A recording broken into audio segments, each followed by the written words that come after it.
그럼 베드로전서 5장 5절과 6절을 하겠습니다. 먼저 1절에 4절까지 같이 읽겠습니다. 시작.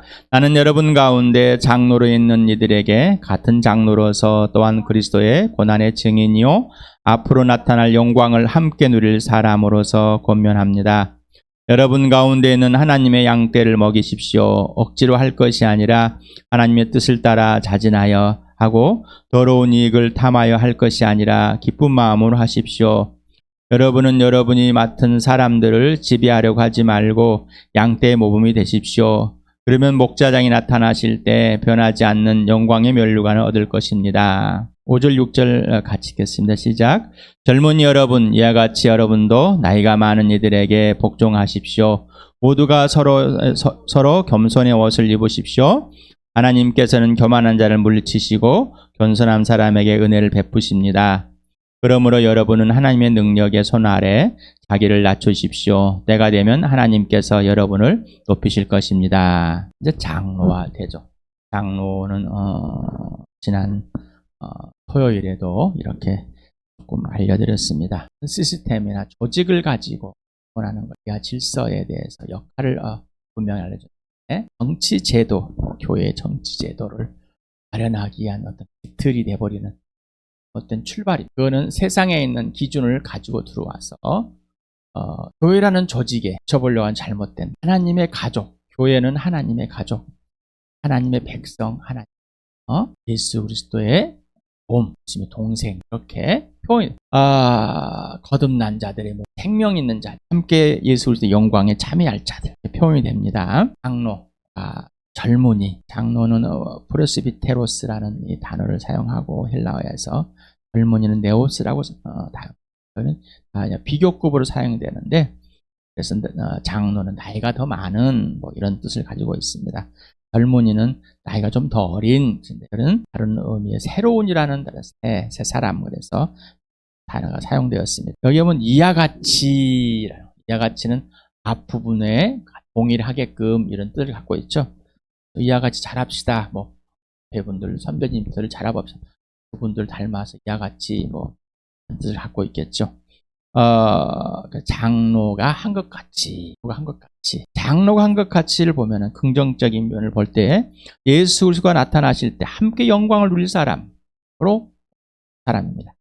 그다음에 하나님 뜻을 따라서 자진하여서 기쁜 마음으로 모범이 되는 사람으로 면류관을 얻을 사람, 함께 면류관을 얻을 사람으로서 이렇게 장로가 한 것, 행한 것. 그러면 부정적인 거, 함께 영광을 기다리지 않는 사람이죠. 억지로 어쩔 수 없이 마지못해서 더러운 자기 이익을 위한 탐욕자로서 지배하려는 사람으로서 함께 받을 영광의 면류관을 버리는 또는 망각한 사람으로 살아가는 것, 틀린 사람이다. 우리가 진짜 본받아야 할 것은 행위다. 장로들의 행위. 근데 그 행위는 어디서 왔나? 행위는 어디서 왔어요? 예수 그리스도께 왔습니다. 예수님께 왔습니다. 그래서 이 젊은이들에게 본받아라 하는 것은 바로 장로들이 먼저 예수 그리스도께 순봉하는, 순종하고 굴복하는 것, 예수 그리스도의 관계 질서가 분명한 것을 말한 겁니다. 그래서 장로들의 생각과 행동은 오직 예수 그리스도께 순종하고 복종하고 굴복했기 때문에 나오는 거지 사람이 스스로 만들어낸 것이 아닙니다. 젊은이들의 장로들을 닮을 이유는 함께 오직 예수 그리스도에 순종하는 것뿐입니다. 어떤 행위들을 몇 가지 뽑아와서 담는 건 담는 게 아닙니다. 흉내를 조금 내보려고 하는 것이죠.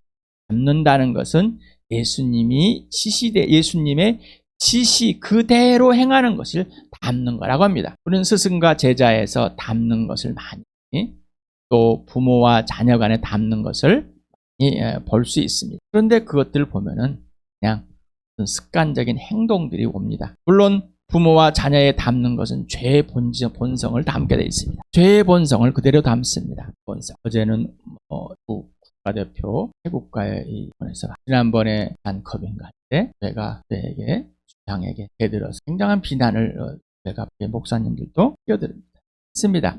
세상의 가치 기준으로 많이 어긋나서, 특히 우리나라의 법적에서 많이, 물론 그 유럽이라는 개인주의 사회에서 또 평등이라는 사회에서 어떤 그런 사람들도 비난을 많이 했습니다. 그런데 진짜 왜 그랬는지.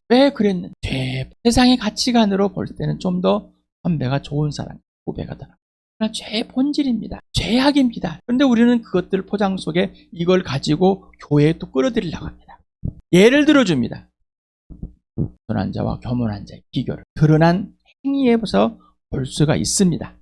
그러나 죄의 본성, 우리는 교만한 자입니다. 죄의 본성, 하나님보다 높고자 하는 자입니다. 죄의 본성을 갖고 있는 자, 하나님과 원수되 하나님과 대적한 자입니다. 거기를 봐야 됩니다.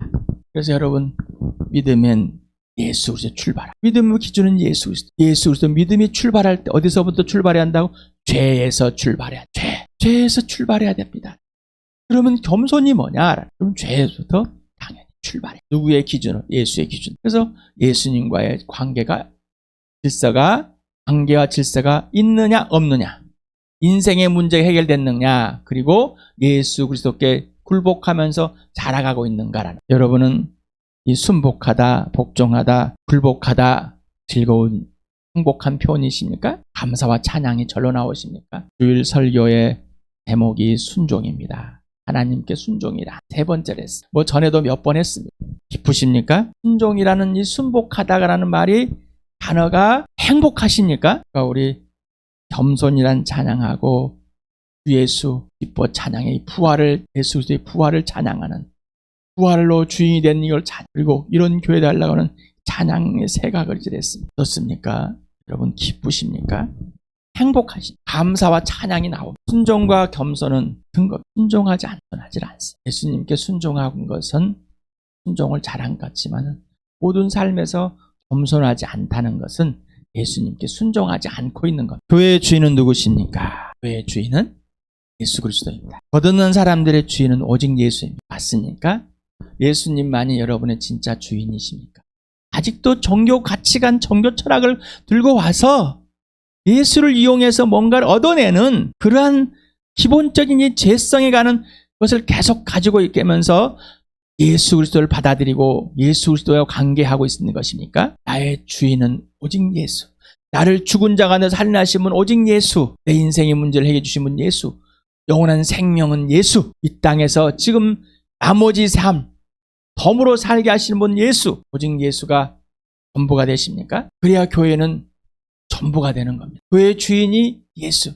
나의 주인은 예수 같은데 교회의 주인은 예수가 아니라면 예수가 나의 주인이 아닌 거예요. 교회의 주인은 각 구성원의 주인이므로 지옥교회의 주인입니다. 물론 온 우주의, 온 세계의 주인은 눈에 보여지는, 함께 피부로 느끼고 같이 살아가는 이 지옥교회를 말하는 겁니다. 이 교회의 주인. 아직도 종교의 철학을 가지고 또 들어와서 이 교회를 바라보면 안 됩니다. 세상이랑 기독교 문화를 가지고 오면 안 됩니다. 오직 예수로만 교회를 봐요. 오직 예수로, 오직 성경으로만 교회를 봐야 됩니다. 성경을 해석을 해놓은 걸로 보지 마시고 멈추시고 예수 그리스도와 성경을 통해서 성령께 알려달라고. 이 교회가 뭔지, 그러려면 내가 누구인가를 알고, 네가 누구인 줄 알고, 내가 왜 존재하는지, 네가 왜 존재하는지 알 수 있고, 내가 어디서 와서 어디로 가고 있는지를, 네가 어디서 와서 어디로 가는지를, 같이 태어나서 같이 함께 가는, 하나님의 기적이 일어나는 것. 인생의 문제 해결하는 사람들이 함께 동일한 주인, 동일한 삶을 사는 겁니다. 교회를 몸에 비유했습니다. 예수가 머리는 오직 예수다. 몸에 비유해. 그냥 지체이다. 머리의 지시대로만 움직이지는 그 외에는 없다라는 것. 우리가 어떻게 지체들이 스스로 가는 게, 포도나무와 가지에 비유를 하면서 가지는 어떻게 할 수 없는 포도나무가 하는 것이지, 그걸 가꾸신 분은 하나님이시다. 그런데 우리는 옛 습관이 가져와서 내가 뭔가를 만들어내야 되는 겁니다. 내가 뭔가를 해야 되는 거고, 재능으로 뭔가 자꾸 나 자신을 드러내줘야 되는, 예수님의 지시가 중요한 것이 아니라 내가 생각하기에 중요한 것, 이거는 헛사람입니다. 옛사람입니다. 죽은 자의 삶입니다라는. 교회를 부부에 비유했어요. 형과 아내 동일하게 예수를 두려워하면서 순종하는 자, 함께 순종하는 자, 서로 순종하는 자. 교회를 부모와 자녀로 비유했습니다. 존경과 양육. 교회는 곧 각 구성원은 오직 예수 그리스도를 사랑하고 신뢰하며 순종하는 것 외에는 그 어떤 관계와 질서는 없습니다. 예수 그리스도에게 예수님을 사랑하고 예수님을 신뢰하고 순종해야지만이 지체들 간에 서로 순종하는 겁니다. 바울이 고린도 교회에 비유를 했어요. 이 다리보다 낫다. 이 눈이 최고다. 이룰 수 없다. 각자의 역할이 있을 뿐이라는 겁니다. 근데 그 역할은 지시대로만, 머리의 지시대로 움직여지. 머리의 지시대로 움직이지 않는 것이 내성마비가 된 거예요. 그건 예수가 없을 때는. 예수가 없는 자들은 자기 마음대로 움직이는 겁니다. 그러나 예수가 있는 자들은 예수님이 지시하는 대로만 하는. 이게 축복이고 이게 행복인 겁니다. 이게 최고의 삶입니다. 이게 최선의 삶이고 가장 가치 있는 자의 삶. 이게 바로 예수가 살아주시는 삶, 가장 가치 있는 존재의 회복입니다. 순종의 모범은 어른 그리고 지체들입니다.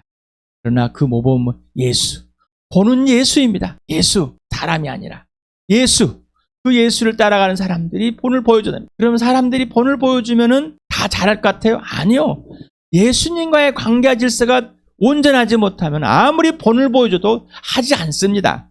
그렇다고 본을 모이지 말하는 게 아니에요. 그거는 내가 가장 예수님을 따라가는 삶을 살아가는 겁니다. 예수님을 따라가는. 연장자와 젊은이라는 이 비교를 해놨습니다. 사회적 관계 같지만 하나님의 법칙입니다. 우리는 사회에서 배웠습니다. 연장자와 젊은이들의 관계. 우리나라는 유교적인 문화를 갖고 있었고 거기에서는 연장자와 젊은이들과의 관계에서 굉장히 장유유서라는 이 표본을 만들어서 어른을 잘 대접하는.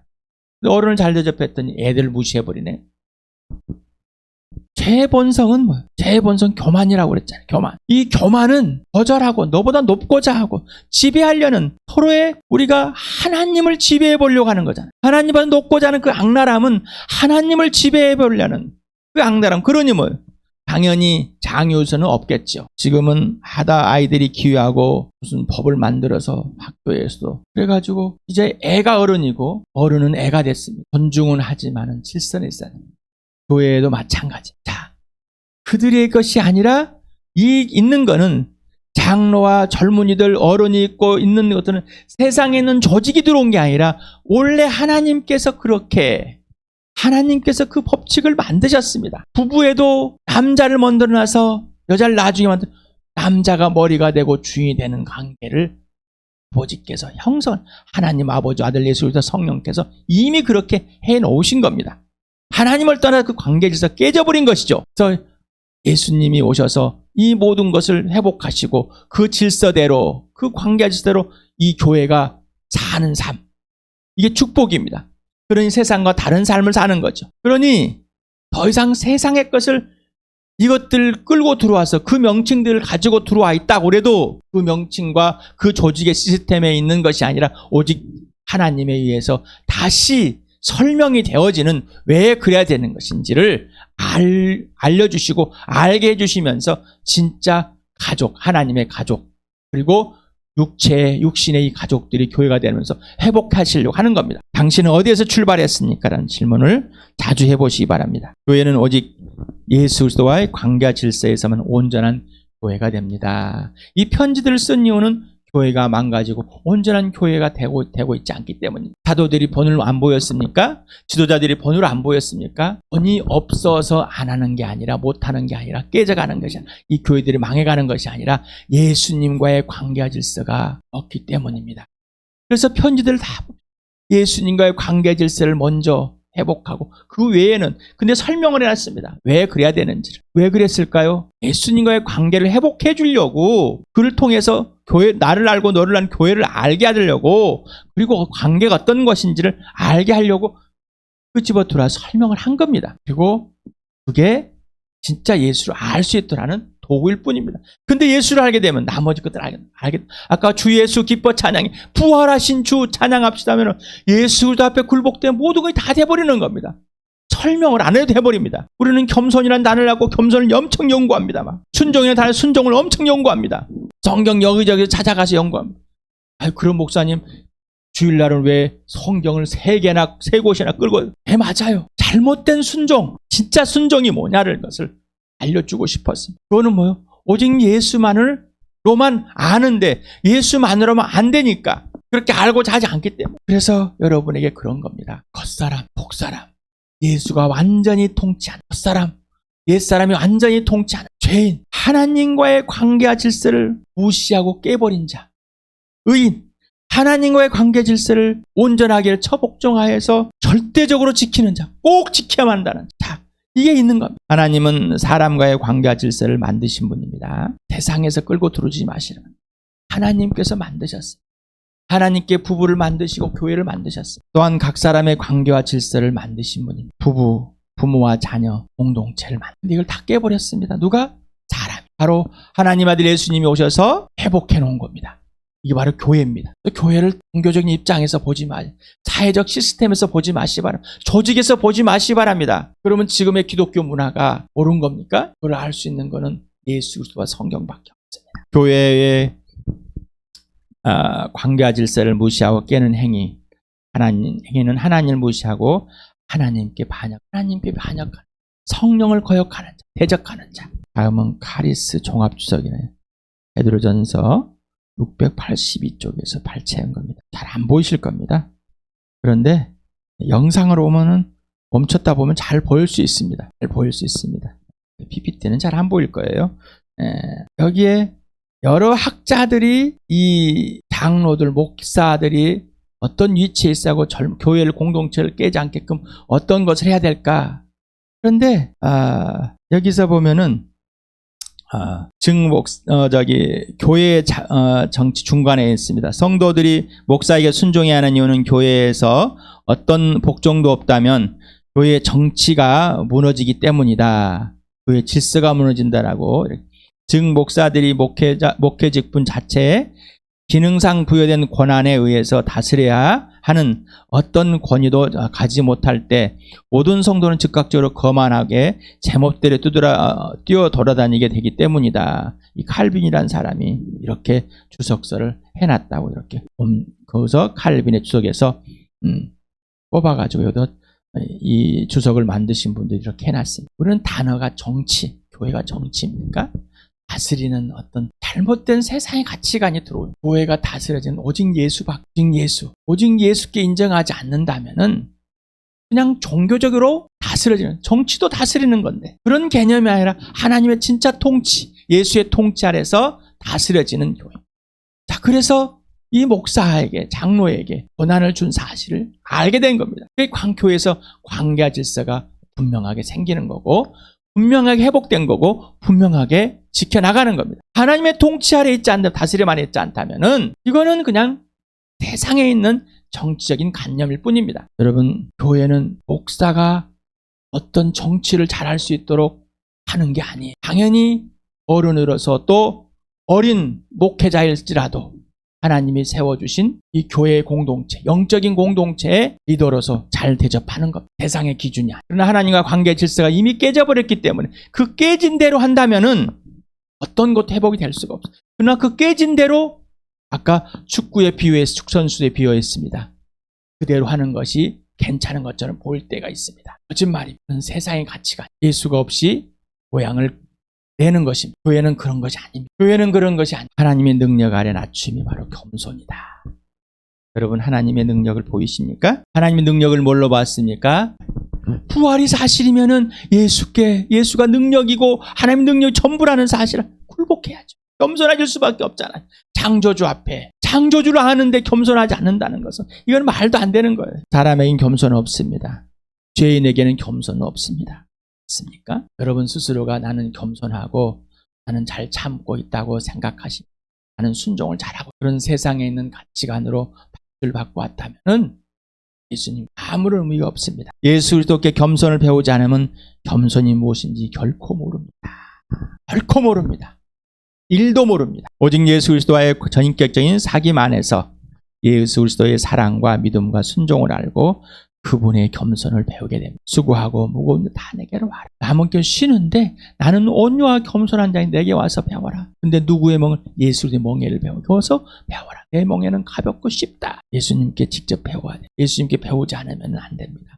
예수님과 사귐이 없는데 어떻게 배우겠습니까? 예수님이 사귀면서 그 사랑 안에 사랑을 받아들이고 믿음 안에 믿음을 받아들이고 신뢰는 신뢰 받아들이고 순종을 받아들여야 되는데 그대로 행해야 되는데 행하지 않는다면 어떻게 하겠습니까? 죄 포장하고 거짓말 잘하는 죄. 우리 갈라디아서 6장 6절 10절을 같이 읽겠습니다. 시작. 말씀은 배우는 사람은 가르치는 사람과 모든 좋은 것을 함께 나누어야 합니다. 그러므로 기회가 있는 동안에 모든 사람에게 선을 행합시다.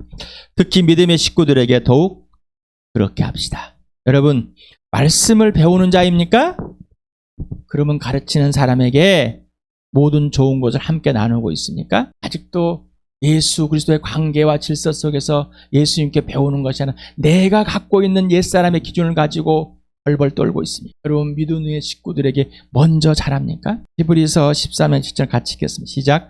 여러분의 지도자들을 기억하십시오. 그들은 여러분에게 하나님 말씀을 일러주었습니다. 그들이 어떻게 살고 죽었는지를 살펴보고 그 믿음을 본받으십시오. 그러니 하나님께 세워주는 이 교회의 관계와 질서를 깨지 마시 바라. 두려워서 복받기 위해서 주의 종을 멸시하고 무시하면 하나님께서 교만한 자를 물리치시니, 하나님께 왜 교만한 자를 하나님께서 물리치시니, 겸손한 자를 왜 들어쓰시고 끝날에 예수 영광에 보여주시니, 이게 분명해야 되는데 종교적인 이익을 얻기 위해서 겸손하려 그냥 예수 그리스도의 관계에서 예수님의 존재와 같이 나의 존재와 같이 해서 이 교회가 돼서 예수님의 통치 아래 예수 그리스도를 통해서 보니 너와 나 왜 관계 질서가 있는지, 왜 역할을 주시고 그렇게 해야 되는지 분명히 아니까 예수님께 굴복하니 순종하니 예수님 앞에 겸손해진 예수님의 겸손해 당연히 겸손해질 수밖에 없습니다. 어떤 이익을 얻기 위해서 겸손한 척, 하나님은 겸손한 척이 아니라 진짜 겸손한 자, 하나님께 예하는 자, 이 사람을 진짜 바로 예수님. 모든 걸 다 아시고 모든 걸 하시는 분이 오직 아버지께만, 아버지를 위해서, 아버지에서만. 마태복음 오랜만에 한번 더 읽어봅시다. 7장 시작. 나더러 주님 주님 하는 사람이라고 해서 다 하늘나라에 들어가는 것이 아니다. 하늘에 계신 내 아버지의 뜻을 행하는 사람이라 들어간다. 그날에 많은 사람이 나에게 말하기를 주님 주님 우리가 주님의 이름으로 예언을 하고 주님의 이름으로 귀신을 쫓아내고 또 주님의 이름으로 많은 기적을 행하지 않습니까? 할 것이다. 그때 내가 그들에게 분명히 말할 것이다. 나는 너희를 도무지 알지 못한다. 불법을 행하는 자들아 내게서 물러가라. 그러므로 내 말을 듣고 그대로 행하는 사람은 반석 위에다 자기 집을 지은 슬기로운 사람과 같다고 할 것이다. 장수훈의 5장에서 12절까지는 열심히 설교를 해서 기가 막힌 것들이 나오지만은 얼마나 많은 분들이 그걸 세 가지 설교를 위해서 책으로 만들어서 팔았는지 모르죠. 이 부분은 이 부분을 설명해서 책 파시는 분 좋아하지 않아요. 예수 이름으로 예수님을 위해서 예수를 위해서 뭔가 열심히 하고 또 예수 이름을 위해서 영적인 것들을 막 놀라운 일들을 펼칠지 모르지만은 예수님이 지시하는 그대로 행하지 않는다면은 예수님과 아무런 관계가 없다는 겁니다. 장로들은 교회의 지체들, 목사들은 지체들을 지배할 수 없습니다. 누가만 지배를 하여? 예수님만, 머리 대신 주인 대신 예수님만 통치하는 것이지 그 어떤 누구도 지배할 수 없습니다. 예수님 세워서 지금부터 이 팔이 너희의 장로이다. 이제 내가 이 장로에게 말할 때 너희는 이 장로의 말을 꼭 들어줘야 돼. 예스라고 해. 내가 더 똑똑한데, 내가 더 학벌이 좋은데, 내가 돈이 많은데, 건강한데, 내가 사회적 지위가 있는데, 아니요. 내가 나이가 많은데, 내가 너보다 나이가 많은데, 아니요. 하나님의 관계에서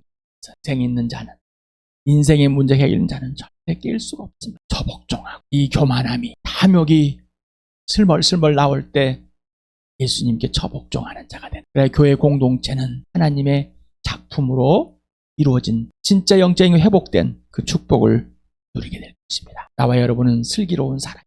하나님의 영을 받고 슬기로운 사람들이 된 사람들이. 교회는 재능을 따라서, 돈을 따라서, 지위나 권력을 따라서, 정치를 따라서, 은사 남용을 따라서, 성공을 따라서 교회는 아닙니다.